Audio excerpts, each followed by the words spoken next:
Barça अब से थोड़ी देर के बाद अपना पहला प्री सीजन गेम खेलने जा रही है अगेंस्ट मैनचेस्टर सिटी। ये गेम बहुत इंपॉर्टेंट इस वजह से होने वाला है क्योंकि हांसी फ्लिक अपना पहला गेम मैनेज करेंगे बार्सिलोना के लिए। और देखना ये होगा कि बार्सिलोना के साथ उनकी जो प्लानिंग होगी वो क्या होगी और वो किस तरह से टीम को उतारेंगे और उनका स्टाइल ऑफ प्ले क्या होने जा रहा है। तो इसलिए इस गेम को लेके काफ़ी एक्साइटमेंट है। लेकिन ऑन द अदर हैंड अगर हम बात करें तो देखा जाए तो बार्सिलोना ने पिछले सीजन से अब तक अपने स्क्वाड में क्या इंप्रूवमेंट किया है, तो फिर जवाब ये मिलता है कि छनकना और कुछ भी नहीं। क्योंकि देखो यार, अभी तक हमें कुछ पता नहीं है कि हमारी जो ट्रांसफर विंडो है उसमें कौन सा प्लेयर जो है वो बार्सिलोना को ज्वाइन करने जा रहा है और कौन सा नहीं। निको विलियम्स के बारे में बहुत सारी बातें हो रही थी, अभी तो जो भी न्यूज़ आ रही है वहां पर तो यही नजर आ रहा है कि निको आते हुए नजर नहीं आ रहे फिलहाल। जो अब तक की रिपोर्ट्स हैं, अभी तो कुछ फाइनल नहीं है लेकिन फिलहाल कुछ पॉजिटिव वाइब्स नहीं आ रही। ओल्मो को लेकर जो है वो चीज़ें हो रही हैं, लेकिन वहां पर आपके जो लेप्जिज है वो क्लब भी काफ़ी नाराज़ है क्योंकि जिस तरह की आपने पहली ऑफर की है वहां पर लेप्जिज जो है, जाहिर बात है, मैंने आपको पहले भी वीडियो में बताया था कि जिस तरह की ऑफर की है तो मजाक ही उड़ाना है और दूसरे लोगों ने आपका और कुछ भी नहीं होना।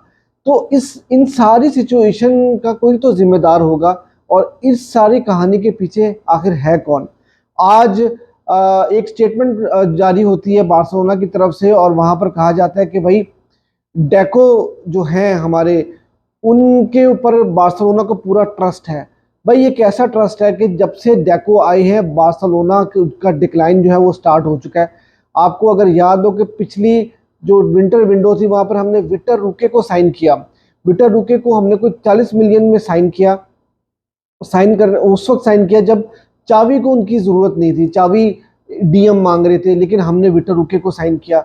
उसके बाद विक्टर रूके का एक नया प्रॉब्लम शुरू हो गया कि जी उनको मिनट्स नहीं मिल रहे, वो ये कर देंगे, वो कर देंगे, वो छोड़ के चले जाएंगे, ऐसा हो जाएगा वैसा हो जाएगा।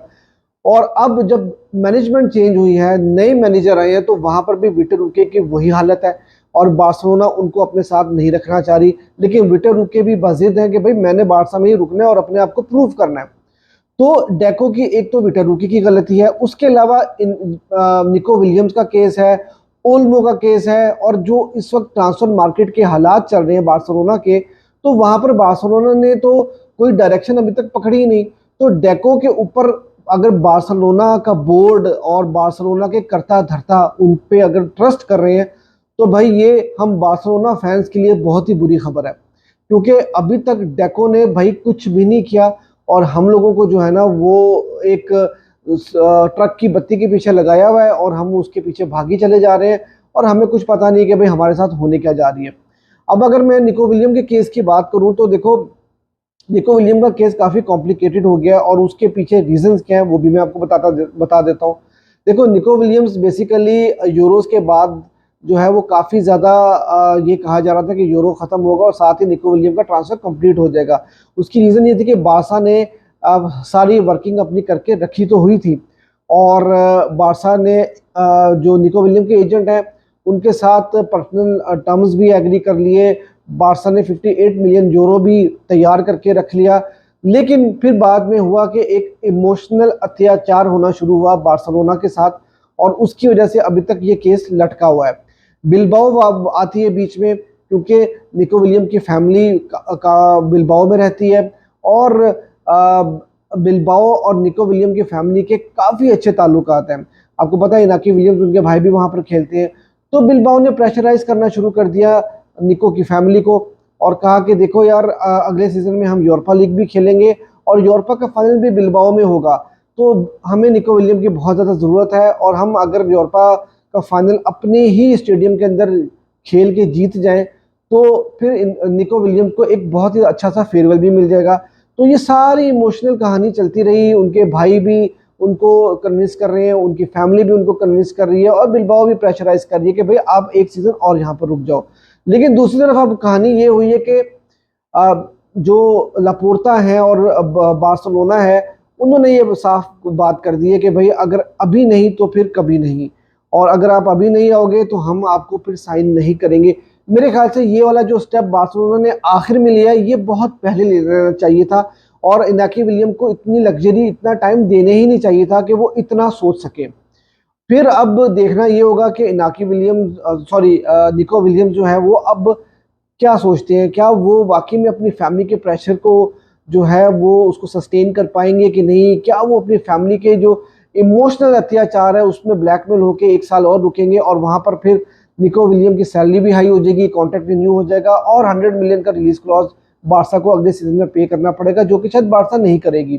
तो अब ये कहानी यहाँ तक चली गई है। तो निको विलियम का केस तो भाई हो गया बहुत ही ज़्यादा मुश्किल में, और डेको जो है उसके ऊपर पूरा ट्रस्ट कर रही है बार्सिलोना की मैनेजमेंट। तो भाई इसके लिए तो बहुत सारी तालियां बनती हैं। सिर्फ कहानी यहाँ पर अभी ख़त्म हो नहीं रही, इसके अलावा ओल्मो का केस मैंने जैसे आपको बताया कि ओल्मो की जो हमने पहली बिड की है, तो वहाँ पे आरबी लेप्जिग को तो वो तो ज़ाहिर बात है हंस ही रहे होंगे हम हमारे ऊपर, जिस तरह का हमने कॉन्ट्रैक्ट उनको दिया था। लेकिन फिलहाल बात यह है कि ओल्मो के साथ भी जो है वो पर्सनल टर्म्स एग्री हो चुके हुए हैं, लेकिन सेकंड बिड जो है वो बार्सिलोना अब करने जा रही है। और अब रिस्पांस जो है वो बेसिकली लेप्जिग नहीं दे रही बार्सिलोना को, क्योंकि जो हमने पहली बिड में जिस तरह से मजाक उनके साथ किया, तो उसके बाद से वो लोग भी हमसे नाराज हो गए हैं। तो ये दो कहानियां जो हैं वो इस तरह से चल रही हैं, और अब देखो कि कहानी का अगला मोड़ क्या होता है। अब ये बात भी कही जा रही है कि मुंडो डिपोर्टिवो ये बात क्लेम कर रहा है कि ओल्मो के साथ अगर निको विलियम्स नहीं आते तो बार्सिलोना जो है वो फिर किसी और लेफ्ट विंगर को साइन करने के लिए जाएगी। अब मार्केट में कौन सा ऐसा लेफ्ट विंगर है जो मतलब हमें नज़र आ रहा हो कि वो बार्सिलोना साइन कर सकती है? मेरी नज़र में तो कोई नहीं है। लुइस डियाज थे, वो तो बहुत ही महंगी ऑप्शन है, और फिर आपको ये भी पता है कि हमें प्लेयर्स को सेल भी करना है, और वहाँ पर भी बार्सिलोना को बहुत सारी ट्रबल जो है वो फेस करनी पड़ी है। और आप फ्रैंकी डी यॉन्ग और रफीनिया की अगर बात करें तो भाई जो हमारे फ्रैंकी डी यॉन्ग हैं, उन्होंने ये बात साफ कर दी है कि भाई मैं जो हूँ वो किसी और क्लब में नहीं जाऊँगा, और कॉन्ट्रैक्ट रिन्यूअल भी उन्होंने मना कर दिया। तो इसका मतलब ये कि फ्रैंकी डी यॉन्ग जो है वो हमें कहीं छोड़ के जा नहीं रहे, और उनकी जो सैलरी रिस्ट्रक्चर नहीं होने जा रही, उनका नया कॉन्ट्रैक्ट जो है वो रिस्ट्रक्चर नहीं होगा। तो इसका मतलब ये है कि वही फाइनेंशियल फेयर प्ले के इश्यूज और वो सब चीज़ें जो है वो बार्सिलोना को अभी भी डील करनी पड़ेंगी। दूसरी तरफ फब्रिज़ियो रोमानो ये बात क्लेम कर रहे हैं कि रफीनिया भी बार्सिलोना में रुकना चाह रहे हैं। अब एक और सोर्स से ये भी खबर आ रही है कि आर्सेनल ने भी 42 मिलियन पाउंड की बिड जो है वो की है रफीनिया की, लेकिन रफीनिया जो है वो नहीं बार्सिलोना छोड़ के जाना चाह रहे। और अब आप ये देखिए कि रफीनिया भी नहीं जा रहे, फ्रैंकी डी यॉन्ग भी नहीं जाएंगे, तो अब फिर डेको जो है वो भाईजान फिर उनको हमें ट्रस्ट बहुत ज़्यादा करना पड़ेगा, और यही कहानी जो चल रही है। अब जब ये प्रेशर बार्सिलोना के ऊपर पड़ गया कि प्लेयर्स भी नहीं छोड़ के जा रहे, प्लेयर्स हम साइन भी नहीं कर पा रहे, और अगर हमें प्लेयर्स को साइन करना है तो किसी को तो छोड़ के जाना पड़ेगा, तो अब ये खबर आ रही है कैटालोनिया रेडियो की तरफ से कि भाई गुंडोगन और फेरान टोरेस को मार्केट में डाल दिया गया है, और उनको जो है वो सेल किया जा सकता है। अब फेरान टोरेस की तो बात समझ में आती है, अगर आप उनको सेल करने के लिए जा रहे हैं तो वो बात तो मैं समझ सकता हूँ। लेकिन गुंडोगन के मैं पिछले 2-3 दिन से ये बात कर रहा हूँ वीडियो में कि भैया अगर गुंडोगन चले जाता है तो आपकी मिडफील्ड तो बढ़ गई, और फिर आप जो है ना वो अगले सीजन में सिर्फ स्ट्रगल ही स्ट्रगल करोगे। निको विलियम्स आ नहीं रहे, डीएम हम साइन कर नहीं रहे, और उसके अलावा अगर गुंडोगन आपका मेन प्लेयर चला जाता है तो भाई फिर अगले सीजन में जो है ना हमारा अल्लाह ही हाफिज है। तो भैया ये सिचुएशन इस वक्त चल रही है बार्सिलोना की, और चीज़ें अच्छी तरफ होती हुई नज़र आ नहीं रही बिल्कुल भी। और देखो ये सागा जो है वो पता नहीं अब कहाँ जाके ख़त्म होगा, क्योंकि अब बारसा का प्री सीजन स्टार्ट होने लगा है, और हमारे पास जो है वो ये पता नहीं कि हमारा सीज़न अगले सीज़न में हमारे प्लेयर्स कौन से होंगे। फिर उसके बाद से पीछे 15 दिन बाकी रह गए, 15-20 दिन, उसके बाद हमारा सीज़न जो है वो स्टार्ट हो जाएगा। और जब सीज़न स्टार्ट हो जाएगा तो फिर आप डेस्परेशन में आ जाओगे, और सीज़न स्टार्ट उन्हीं प्लेयर्स के साथ करोगे जो प्लेयर्स पिछले सीज़न में आपके पास थे, और उनमें से भी 2-3 प्लेयर्स तो ऐसे हैं जिसमें आपके जाओ फिलिक्स और जाओ कैंसिलो जो कि अभी तक अवेलेबल नहीं है आपके पास। तो आपका स्क्वाड पिछले सीज़न से भी ज़्यादा बुरा है। तो अगले सीज़न से जो है अगर अभी तक की आप बात करो एज ऑफ नाउ, तो अगर आप अपने स्क्वाड को देखो तो भैया अगला पूरा सीज़न आपको डिज़ास्टर नज़र आ रहा है। और मैं यही बात कहूँगा कि अगले सीज़न से ज़्यादा उम्मीदें रखने की ज़रूरत नहीं है, अनलेस एंड अनटिल अगर आप बहुत अच्छी साइनिंग्स ना कर लो।